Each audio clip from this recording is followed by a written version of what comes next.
बागपत से एक बेहद ही सनसनीखेज और हैरान करने वाली तस्वीर सामने आई है। यहां पर एक छात्र की उधार के 20 रुपए वापस मांगने पर हत्या कर दी गई।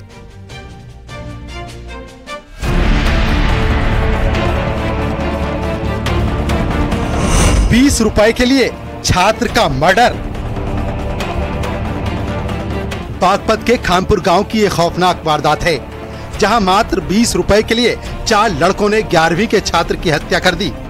हत्या के पीछे जो वजह निकल कर आई वो और भी हैरान करने वाली है। ये सब तो जी घर पे थे, हम खेत से आए थे जी, खेत के से आके खाना खा रहे थे। ये भी खाना खाकर आया था जी, दुकान पे गए थे जी, उनकी जिन्होंने इसके मारा। तो ये वे 4 जने थे जी, ये अकेला था। घटना की खबर पुलिस को मिली तो फौरन कार्रवाई शुरू हुई। पुलिस ने 2 आरोपियों को हिरासत में लेकर पूछताछ शुरू कर दी तो सनसनीखेज सच सामने आया। राजपुर खानपुर के रहने वाले सोहनवीर कश्यप का 16 साल का बेटा कक्षा 11 में पढ़ता था। उसका गांव के ही एक लड़के आकाश पर करीब 20 रुपए उधार थे। शुक्रवार की रात तकरीबन 8:30 बजे ऋतिक आकाश के चाचा की दुकान पर अपने 20 रुपए लेने गया था। दुकान पर आकाश भी मौजूद था। इसी दौरान विवाद हुआ और बात हद से आगे बढ़ गई। तो ऐसे खोंची भर कर इसकी नार मर उठ दी। कोई झगड़ा हुआ था क्या पहले? नहीं, जो कोई झगड़ा नहीं था। आकाश ने चाचा के साथ मिलकर ऋतिक के साथ मारपीट कर दी और उसका गला दबा दिया, जिसके बाद ऋतिक सड़क पर गिर गया और तब तक मारपीट की गई जब तक कि छात्र की जान नहीं चली गई।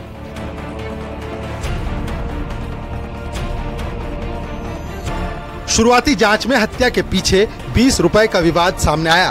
फिलहाल पुलिस ने 2 आरोपियों को हिरासत में लिया है और पूरे मामले की जांच की जा रही है। Bureau report, news 18।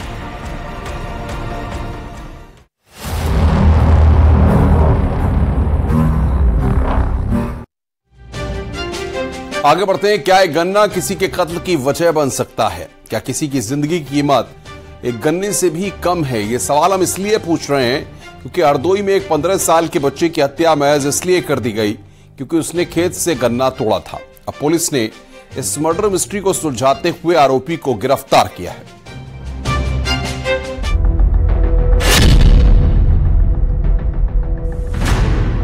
क्या जिंदगी की कीमत एक गन्ने से कम है? क्या एक गन्ने के लिए कोई कत्ल कर सकता है?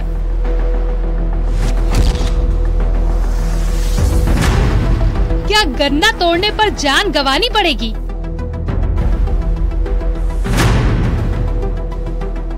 ऐसे तमाम सवाल और जवाब देती ये तस्वीर, जिसमें पुलिस ने उस आरोपी को गिरफ्तार कर रखा है जिस पर हत्या का आरोप है। हरदोई का मुकेश हत्याकांड जो काफी चर्चित था, 26 तारीख को उसकी हत्या हुई थी और सबको खेत में फेंक दिया गया था। इस्माइल ने बताया कि ये बच्चा उसके खेत से गन्ना तोड़ करके भाग रहा था। इसने उसको आवाज लगाई, वो बच्चा रुक गया और उसको डांटा, मारा और मारने के बाद गुस्से में आकर के उसी जिससे वो गन्ना काटता था उसी गड़से से उसकी हत्या कर दी। हरदोई के मझिला थाना इलाके में बीते 26 सितंबर को गन्ने के खेत में एक लाश मिली थी। ये लाश 15 साल के बच्चे की थी। कातिल कौन है, तभी से ये सवाल बना था, लेकिन तफ्तीश पूरी हुई तो कत्ल के पीछे वो सनसनीखेज सच सामने आया, जिसे जानकर आप भी सन्न रह जाएंगे।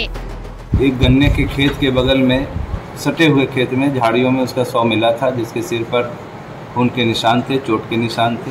हमारी पुलिस द्वारा टीम बनाई गई और इसकी विवेचना शुरू हुई। विभिन्न एंगलों पर देखा गया तो पता चला कि गाँव में एक व्यक्ति ने जहां पर शव मिला था वो गन्ना बोया था और कुछ लड़के उनके गन्ने को तोड़ते थे।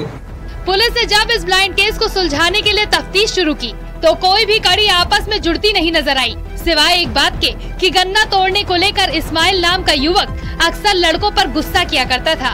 बस इसी बात को लीड मानकर पुलिस ने जांच आगे बढ़ाई तो सच सामने आ गया। पता चला कि महज एक गन्ने के लिए ही बच्चे की हत्या कर दी गई थी।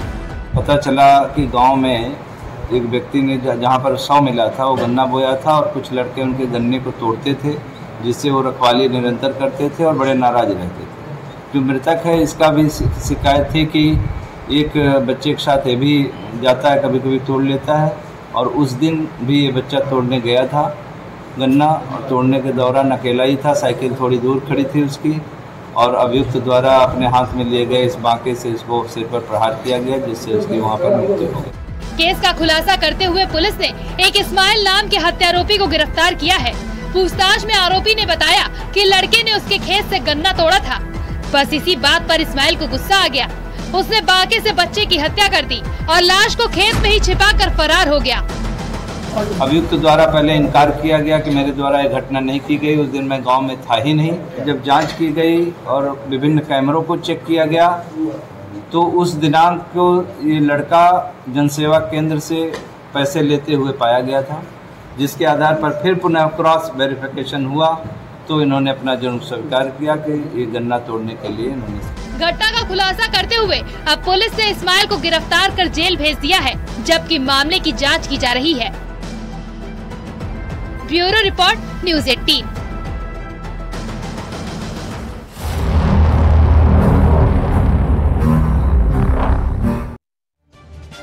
और आइए अब बात करते हैं दिल्ली के शातिर चोर की, जिसने 25 करोड़ की चोरी को अंजाम देकर तहलका मचा दिया था। उसकी तैयारी इतनी फुल प्रूफ थी कि 24 घंटे वो शोरूम के अंदर ही रहा, लेकिन कानो कान किसी को भनक तक नहीं लगी। शातिर आरोपी ने चोरी के लिए ऐसी प्लानिंग को अंजाम दिया कि पुलिस भी दंग रह गई।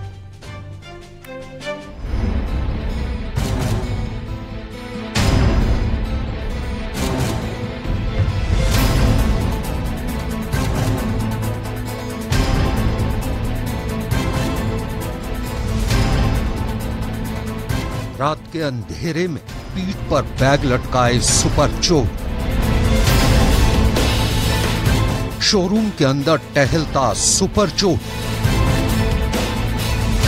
शोरूम के दूसरे हिस्से में घूमता सुपर चोर। आखिर इन तस्वीरों में नजर आ रहा ये सुपर चोर है कौन? इसका राज जानने के लिए आपको थोड़ा फ्लैशबैक में जाना होगा।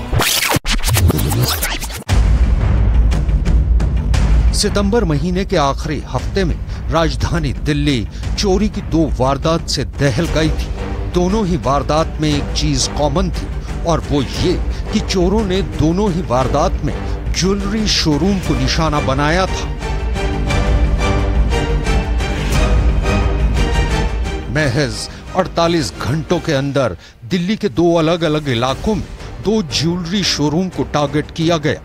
25 सितंबर को एक शातिर चोर ने दिल्ली के भोगल में उमराव ज्वेलर्स से 25 करोड़ की चोरी की, तो 27 सितंबर को दिल्ली के समयपुर बादली के लेबर चौक पर मौजूद श्रीराम ज्वेलर्स में हेलमेट पहनकर आए हथियारबंद बदमाशों ने लूटपाट की थी। उमराव ज्वेलर्स में चोरी की वारदात रात के अंधेरे में हुई, तो वहीं श्रीराम ज्वेलर्स में हुई लूट को बदमाशों ने दोपहर के वक्त अंजाम दिया था।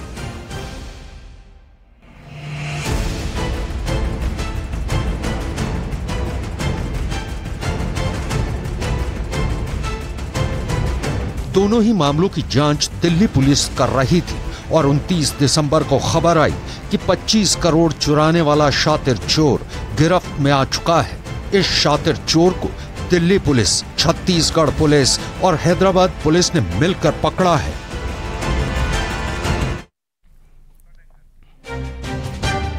रुक रहे हैं यहां पर एक ब्रेक के लिए। ब्रेक के बाद खबरों का सिलसिला लगातार जारी है।